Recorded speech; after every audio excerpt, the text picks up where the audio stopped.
Thank you, ladies and gentlemen.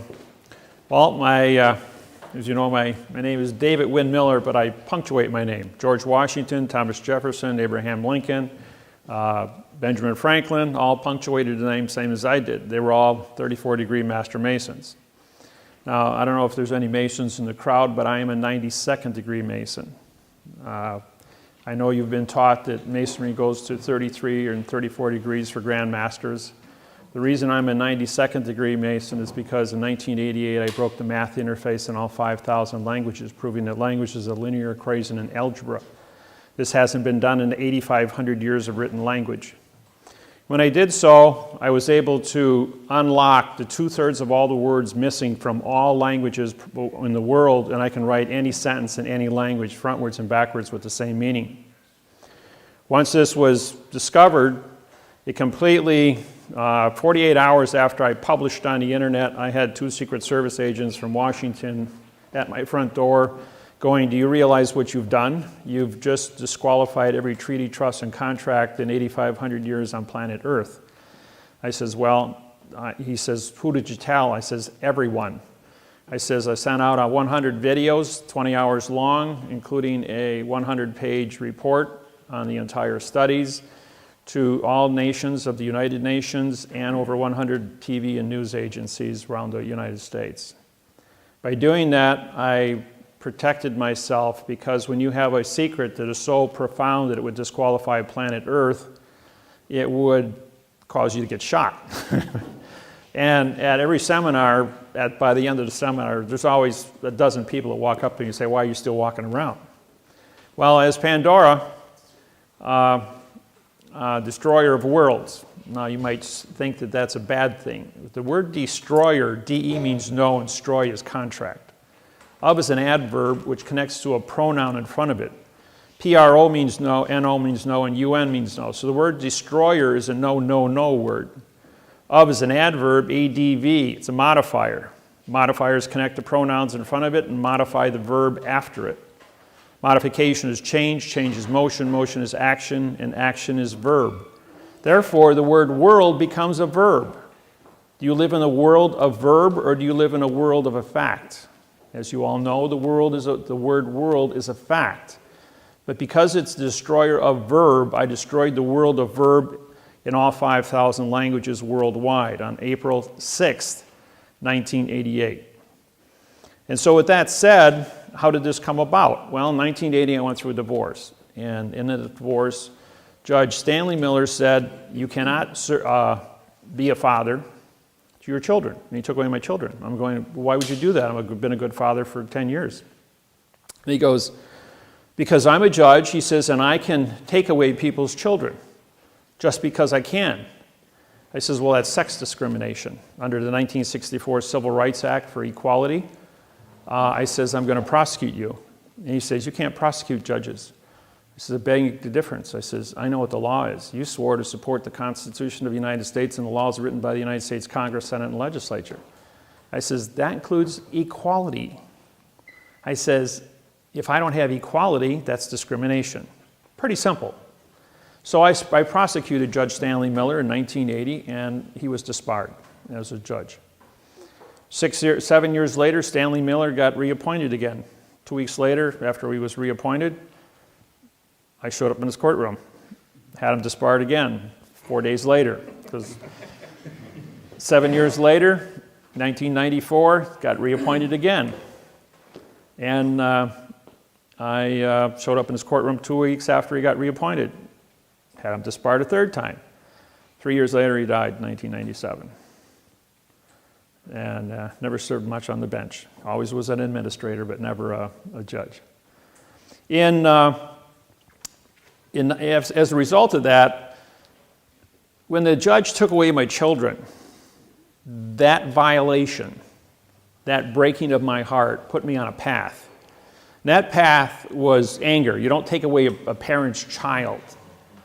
And the pain that caused, pain makes thought, thought makes wisdom, and wisdom grows to maturity. So as a result of that pain, I started studying. Now we go through 3 phases in life. You do not know what you do not know. Well, it's like putting your hand in fire. Looks pretty till you touch it and you get burnt. Well, you know what you don't know about why you got burnt. And I was aware of what I didn't know, so I had to study. And so because I studied, I learned about what the fire was. I learned about what the pain was. And from that, I then had knowledge. And when I had knowledge, I knew what I knew, and then I could become a teacher. In 1975, I became a college professor in Milwaukee. And I taught engineering and metallurgy, heat treating, and blueprint reading. So I've been a teacher now 75, so going on 38 years. I hold a professional license for college. I also have 3 PhDs and 535 college credits, 17 full-time years of college. Kind of got stuck in college. I really liked it. Worked third shift nights as a tool and die welder, and I went to school full-time days. I had but to fill in my spare time because I didn't sleep, I went ahead and had a second full-time job, and that was in real estate, teaching underwater welding. I had my own real estate company for 26 years, besides doing law from 1980 to present time, 32 years. I have 80,000 hours of law experience. And I've done 2,500 seminars, including over 1,000 TV and radio live performances. I did the programs on 9/11 on national television on what really happened there. There's only a few people in the world that have my background and credentials about what heat treating is, nuclear science, string theories and quantum physics. I have a 200 IQ. I read 400 words a second in math codes. It's something that's acquired art. You can give me an inch of paper and of documents, and I'll blow through it in about a minute. And I'll be able to tell you exactly about how many mistakes are in it and what to do about it. The program today is going to cover many different aspects. So I'm going to go through the parts of speech, which I wrote up here. It took 6 years of my life to discover this. It isn't really what you think it is. And what they teach you in school is not what you actually, is actually what's going on. And this isn't to insult anybody, but all of you have a second grade reading level.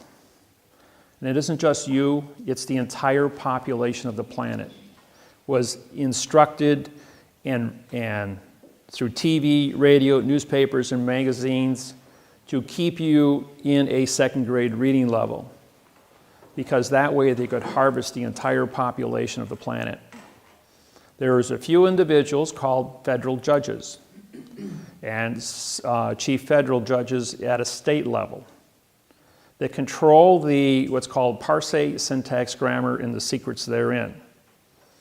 When I broke the code in 1988, I went to the United States Supreme Court. I walked in there in 1989, and I says, I'm here to prosecute William Rehnquist, Chief Supreme Court Justice of the United States Supreme Court. Immediately I was arrested for threatening the United States Supreme Court judge and taken into a closed room.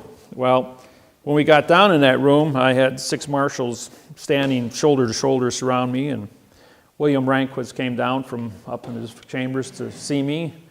And I says, I have your signed confession for treason against the United States people. I says, I've used parsing, syntax, grammar against your opinion since you've been in office. He says, okay, guys, you can all leave now. Mr. Miller and I are going to sit in this closed room. You've already frisked him. He has no weapons. He doesn't seem to be of stature that can overpower me. And we're going to have a little discussion. So for the next 2.5 hours, William Rehnquist and I became very good friends. And until he died and I removed him from office in June of 2005, we were pretty good friends. I taught him syntax, the math interface on grammar, and he taught me all the secrets of the procedures of judges.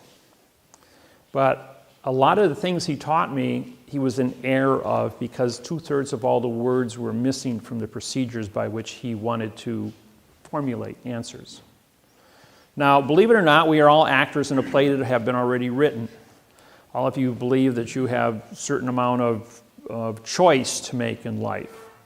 But the fact is, and I will do this later this afternoon when we get into some history programs, that we are on timetables that run on 7-year international, on domestic bankruptcies and 70-year international bankruptcies. These bankruptcies control the planet for the last 6,500 years in all countries. All countries worldwide are controlled by the post office. Not the courts, not the judges, not the kings and queens, but the postmasters of the world run the entire planet, have for 6,700 years. Going all the way back to Pharaoh, henceforth the Masons. Now, a lot of you were in this room today. A room is a closed area, so therefore it's a court. I'm going to show you a dollar bill here, which you're all familiar with, and on the back of the dollar bill you have the eagle, right? Notice the eagle's wings are turned up.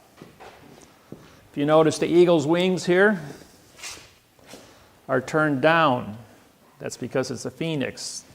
This is Vatican rule, banking. And the flag here has yellow fringe on it. And the yellow fringe flag changes the dimension of the flag. This is a maritime braid for commerce. The fringe changes the description of the flag. It's under Army Regulations 840-10, Chapter 2-6. Allows for fringe to be put on military flags for parades. But anything you put on top of the flag cancels the contract of what a flag is. So even though you think you're looking at a United States flag, United, UN means no, and ITE is citizen. A no citizens condition of state flag, controlled by Vatican banking. You're all under commerce. So who's the Vatican? They're postmasters. They work with Bern, Switzerland, through the Universal Postal Union. On the 29th of September 2009, I did a seminar in Auckland, New Zealand.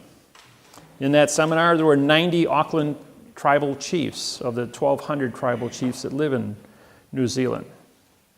I then made a statement that the post office since 1800 has never had a correct parse, syntax, grammar, law, rule, regulation, or code in any language with any people on planet Earth. As a result of that, 72 hours later, 3 days, the United States Postal Service, which since 2000 has had a quantumized postal treaty with myself and Russell Gould, my business partner. Two of us make corporate. On the 27th of August 1999, I sued the United States of America for the flag of the United States. I filed a new quantumized mathematical patent on the description of the flag of the United States, 1 to 1.9. And he used the correct grammar, called parse, syntax, grammar. As a result of that, on August 12, 1999, I owned the patents to the flag of the United States of America. And on August 13th, all flags had yellow fringe put on it because they had to change the dimension of the flag. Now, I don't know if you remember in 1968 when the astronaut, for those of you that are old enough, and I don't think there's a whole lot of you here that are old enough, the astronaut stepped off his spacecraft into his footprints on the moon, turned around, looked at Earth, and says, "Oh, look at Earth is a vessel in a sea of space." With that one single sentence, Earth is a vessel in a sea of space. That's maritime. The entire world put yellow fringe on every flag in all 250 countries, in every courtroom, in church, and office, making everything on planet Earth maritime. Maritime is controlled by the DOT, Department of Transportation, which is controlled by the Postal Service worldwide, Bern, Switzerland. Bern, Switzerland was established on the 22nd of October, 1871 in Hawaii. It was the first city, first country as an independent nation to sign an international bankruptcy with Bern, Switzerland for 2 cents to transport cargo anywhere on planet Earth. And as a result of that, within a period of a year, all 250 countries for a 2-cent postage stamp signed up to give the post office authorization to transport vessels for a 2-cent postage stamp. Well, as you know, people were thinking of mail. Just send a letter. A letter is a vessel. Well, the word vessel includes cars, trains, planes, automobiles, overland stagecoaches, pony expresses, and human beings. And by doing so, they then captured all commerce on planet Earth by contract for a 2-cent postage stamp. A year later, it went up to a buck a letter. But they got their foot in the door, and that was all that was necessary. Somebody left a little tiny article sitting in a newspaper in January 8th, 1872, on a microfiche dish in Honolulu, Hawaii, in the Iolani Palace Museum Archives building. Hightower and I went into that building that day, and we wanted to look for a flag of Hawaii. And they said, we guarantee there is no information in this building from 1869 through 1875. And I'm going, now, why wouldn't there be anything? Hawaii's the center of the Pacific. Anything moving from east to west and west to east has to stop at Hawaii to get coal, C-O-A-L, for fuel, as everything ran on steam back then. So Hawaii then became the center of the entire Pacific Rim, hub to a wheel. Very, very important location. And by doing so, that started a series of events through the Universal Postal Union to capture the entire planet, throw the entire world into a postal zone. And this little tiny article, as it was put into place, was left there. Nobody thought anything of it. Well, we did find a flag on the newspaper. It had 8 stripes instead of 7. But there was also a little square 3 inches by 4 inches with the obituary. The obituary of the Portuguese Masonic Eye, the French Masonic Eye, the German scale, and the English scale. So now we had ordering all Masons in the Hawaiian Islands to come to Honolulu, Hawaii to pay homage to King Kamehameha V, who died on the 6th of December. I'm telling you the story because it is relevant to the beginning of the takeover of planet Earth. As a result of this, it takes a steamer 3 days to go from Honolulu out to Kona and Hilo and back again. So 3 plus 3 is 6. January 8th and 6th is January 14th. January 14th, all the Masons get together with the post office, Immigrations and Customs, the Supreme Court of Hawaii. Guess what building they're all in? They're all in the same building directly across from the Queen's Palace in Hawaii. Immigrations, Customs, the Lodge number 1 for the Masons, the Postmaster General of Hawaii, all in the same building. And they cut a treaty. The treaty says that there was, in 1848, a law was passed in Hawaii that if Hawaiians are dead or off the land for 20 years, the land is free for settlement. So they went ahead and the Masons signed this contract to take over the Hawaiian Islands. Now there's a law called the Rescissions Act. It goes all the way back to the Civil War. The Rescissions Act says that no law becomes legal for 3 days. And this 3-day notice, if you ever look at when contracts are signed, even when you all did your mortgages, either bought property or sold property, you couldn't pick up a check in your closing for 3 days. That's because of the Rescissions Act. That's Title 15, Section 1636 and 1639. Now, the Rescissions Act then went into effect on the 17th of January, 1872. Put a 20-year moratorium on it, and it's January 17th, 1893, when the United States took over the Hawaiian Islands. For those that don't know anything about the Hawaiian Islands, takeover. Except it wasn't the United States of America that took over the Hawaiian Islands. It was the military, and the military is controlled by the post office. It was the United States Postal Service that took over the Hawaiian Islands. Now, as a result of this takeover, the injustice that people were a victim of went out there and sued the state court. The state court says, we don't have jurisdiction. You're in the wrong place. So the Hawaiians then went to federal court. They walked into federal court, United States District Court, and the district court said, you're in the wrong place. We don't have jurisdiction over you. You're a sovereign people.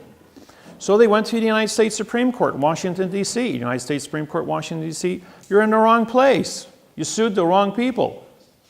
They're going like, all right, we're being victimized. They stole our land. Who's guilty? So from January 17th, 1893, all the way up until January 6, 2009, nobody knew who was guilty. As a result of that, because I'm a Mason, and I syntax Manly Hall's The Secret of All Nations with Masons throughout the history of this world for 8,500 years. I have the book. There's only 5 copies on planet Earth, and I own one of them. And when I syntax that book is 18 inches tall, 1 foot wide, and 2 inches thick. It's now 6 inches thick because of all the missing words were put back into it. It covers everything on the planet, every religion, the tarot cards, witchcraft, grammar, all the parts of speech, parse, how words come together. It's got all the secrets in it. But the secrets were only written in adverb-verb, not prepositional phrases. So when I rewrote it with the correct parse, syntax, grammar, I then had missing secrets. I did the same thing to the Quran for the Muslims, and I did it to the Bible, King James Bible.